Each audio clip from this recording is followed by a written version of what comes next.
Si comme moi, vous traînez sur internet depuis longtemps maintenant, vous avez eu l'occasion de connaître et de profiter de l'internet libre, pour le meilleur et pour le pire. Et comme on le sait tous, ça peut être extrêmement nocif. Pour vous introduire le sujet de cette vidéo, il y a quelques jours, je traînais sur Twitter, et oui, je dis toujours Twitter, donc pas besoin de me dire c'est X le nom, je m'en fous. Et je vois un tweet sur un compte info qui dit que la proposition de loi européenne Chat Control a été bloquée pour l'instant. Donc à ce moment, j'apprends deux choses importantes. Une proposition de loi européenne est bloquée, bon, ça, globalement, on s'en fout. Mais ce que j'apprends aussi et surtout, c'est ce qu'est la loi Chat Control. Il s'agit d'une loi visant à scanner et surveiller tous les messages privés sur les applications de messagerie pour détecter des contenus criminels. Bon, c'est peut-être un peu lourd comme intro, mais il y avait au moins besoin de ça. Alors, dans un premier temps, on pourrait se dire, c'est plutôt bien, ça va permettre d'arrêter les gens qui partagent ces actes atroces. Mais en soi, ça pose beaucoup de problèmes quand on y pense. Dans un premier temps, comment ça serait géré ça? Parce qu'il y a environ 450 millions d'habitants en Union Européenne. Alors certes, tout le monde n'envoie pas de messages sur internet, parce que ça compte les enfants qui ne sont pas en âge d'avoir d'appareil électronique, les anciens ne sachant pas utiliser internet, les gens dans le coma, etc. etc.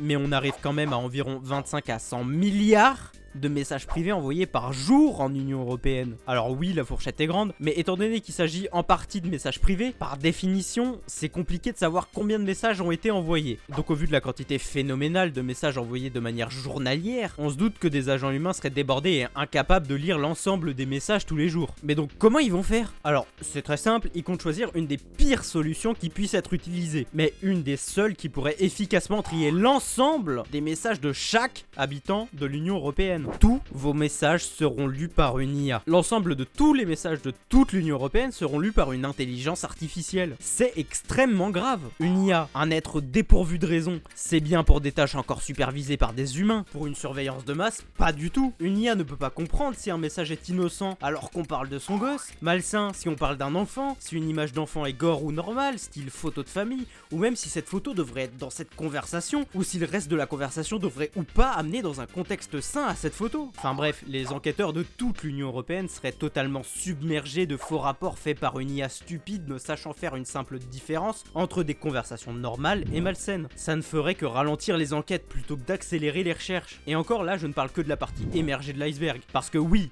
vouloir lire tous vos messages, c'est juste une partie émergée. Déjà qu'ils feront aucune différence entre conversation personnelle, conversation étrange ou conversation privée sans rien d'illégal, ce qui pose d'ailleurs de graves problèmes de vie privée. En plus de ça, ils briseront le chiffrement des messages privés sur toutes les plateformes qui ont des messages chiffrés. Mais dis-moi Billy, comment ils vont faire pour briser le chiffrement de manière globale? C'est quand même pas possible de le briser. Alors oui, tu as raison. Dans la proposition actuelle, pour remédier à ce petit problème, ils proposent d'obliger toutes les messageries privées à installer des portes dérobées, ces fameuses backdoors, pour que l'IA puisse lire tous les messages sans chiffrement. C'est beaucoup plus simple. Donc globalement, en plus de vouloir pisser allègrement sur notre vie privée, ils veulent rendre toutes les applications de messagerie vulnérables à n'importe quel hacker. On va pas se mentir, quand il n'y a pas de faille voulue, les hackers arrivent à en trouver. Alors si en plus ils laissent des failles volontaires, on va se faire voler nos données de manière encore plus efficace qu'avant. Cette méthode, bien que possible, paraît improbable. Il faudrait que toutes les messageries soient d'accord pour rajouter une backdoor. Pour des applications comme Telegram par exemple, j'ai du mal à y croire quand même. Une autre théorie, assez effrayante par ailleurs, dit qu'ils pourraient demander en plus aux créateurs des OS, style Google pour Android, Apple pour iOS et macOS, Microsoft pour Windows, d'intégrer dans le code de l'OS une backdoor directe sur tous les appareils dont on a la disposition en Europe, enfin en Union Européenne pour être précis, faut bien faire la différence. D'ailleurs, je vais enfin donner raison aux utilisateurs Linux, vous aurez plus de chances que nous qu'il ne se passe rien de votre côté. En fonction de la distro que vous utilisez, il pourrait juste n'en avoir rien à foutre. Déjà, le noyau Linux en lui-même, c'est certain qu'ils ajouteraient pas une backdoor, c'est impossible qu'ils fassent ça, aucune chance. Après, pour le reste, ça dépendrait probablement de la distro. Par exemple, pour Ubuntu, vu que c'est une entreprise, je pense qu'ils s'adapteraient à la loi. Pour des distros plus libres, probablement pas. Enfin là, c'est juste ce que je pense moi, donc rien de sûr. En tout cas, vous savez ce qui est sûr, c'est que cette vidéo m'a pris énormément de temps à faire. Donc, abonnez-vous et mettez un pouce bleu et un petit commentaire, ça fait toujours plaisir. Ah, attendez, interruption spéciale, je viens de voir que nous recevions une transmission spéciale de Maître Cambronzine, membre du Conseil constitutionnel français. Bonjour monsieur Villingue, en gros je voulais indiquer quelques détails à propos de la loi de chat control proposée par l'Union Européenne. Selon l'article 34 de la Constitution française, la loi fixe les règles concernant les droits civiques et les garanties fondamentales accordées aux citoyens pour l'exercice des libertés publiques, la liberté, le pluralisme et l'indépendance des médias. Or, Une directive européenne imposant le chat contrôle court-circuiterait cette compétence et porterait sur une liberté publique fondamentale, le secret des communications. Et selon l'article 54, si le Conseil constitutionnel a déclaré qu'un engagement international comporte une clause contraire à la Constitution, l'autorisation de ratifier ou d'approuver ne peut intervenir qu'après une révision de la Constitution. Ainsi, nous pouvons décider que la loi chat contrôle, incompatible avec certains articles comme le 34, ne peut pas passer et donc empêcher son application en partie ou totale en France. De plus, il n'y a pas que le président qui pourrait faire appel à nous dans cette situation, car selon l'article 61-1, lorsque à l'occasion d'une instance en cours devant une juridiction, il est soutenu qu'une disposition législative porte atteinte aux droits et aux libertés que la Constitution garantit, le Conseil constitutionnel peut être saisi de cette question sur le renvoi du Conseil d'État ou la Cour de cassation, qui se prononce dans un délai déterminé. Ainsi, il est facile de nous appeler dans ces conditions. Et dernièrement, bien que selon l'interprétation, on puisse ne pas être d'accord, selon l'article 1er, la France est une république indivisible, laïque, démocratique et sociale. Elle assure l'égalité devant la loi de tous les citoyens, sans distinction d'origine, de race ou de religion. Avec ça, on peut se dire que l'égalité devant la loi est menacée si la surveillance ne s'applique pas de manière uniforme. Merci monsieur Zn. Juste une petite question, vous avez quel âge? Parce que ça a pas l'air d'aller très bien. Je suis le plus jeune membre du Conseil constitutionnel. Je n'ai que 15 ans, donc maintenant arrête un peu de me faire chier, espèce de petit con. Mon cœur.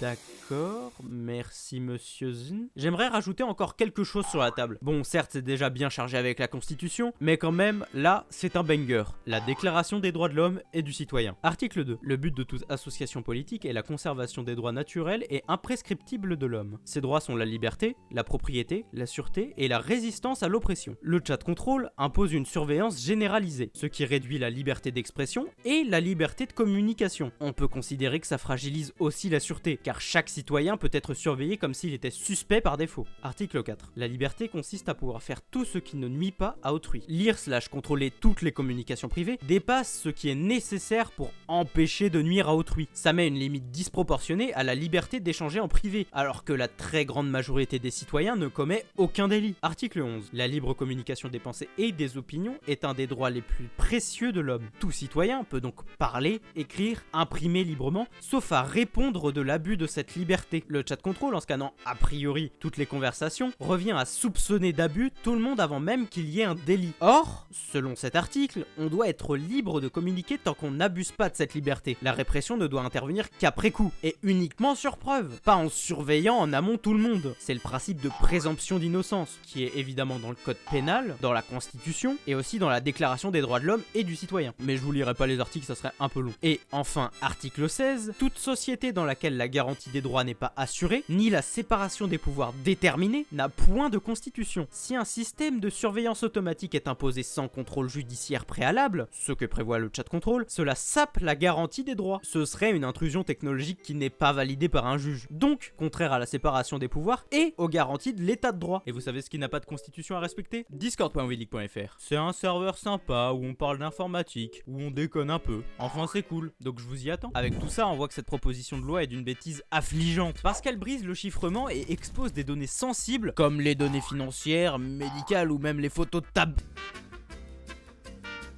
aux hackers, qu'elle impose une surveillance de masse absolument intolérable en République. Ah oui, d'ailleurs, un peu d'humour. Surveillance de masse pour tout le monde, enfin... sauf pour les politiciens de l'Union Européenne, en prétextant le secret professionnel, évidemment. Si vous souhaitez détruire la vie privée des gens, faites-le, mais faites de même pour vous et votre famille. Pas de demi-mesure, s'il vous plaît. On a aussi vu que ça ferait plus de faux positifs qui ralentiraient les enquêtes qu'autre chose, une IA n'étant pas capable de compréhension sur certains sujets. Donc ça serait à notre détriment et à celui des enfants. Et finalement, ce dont j'ai pas encore parlé, le plus critique, c'est que ça créerait un précédent mondial énorme. Si l'Union Européenne se permet de surveiller en masse sous un faux prétexte, n'importe quel pays pourrait s'appuyer sur nos lois pour faire passer des lois de surveillance dures dans leur propre pays. Et ça, c'est terrible. On devrait montrer un exemple de liberté, pas de répression par la surveillance. Cette loi pourrait être celle qui commence la fin de la vie privée et de la liberté d'expression sur internet, dans le monde entier. Et ça serait terrible, vraiment. Et sans parler du fait que globalement tout ça ne servirait à rien parce que les irait sur des plateformes annexes qui ne respectent juste pas la loi et que finalement il y aurait que les citoyens lambda comme nous qui se retrouveraient baisés dans l'histoire. Ah oui aussi,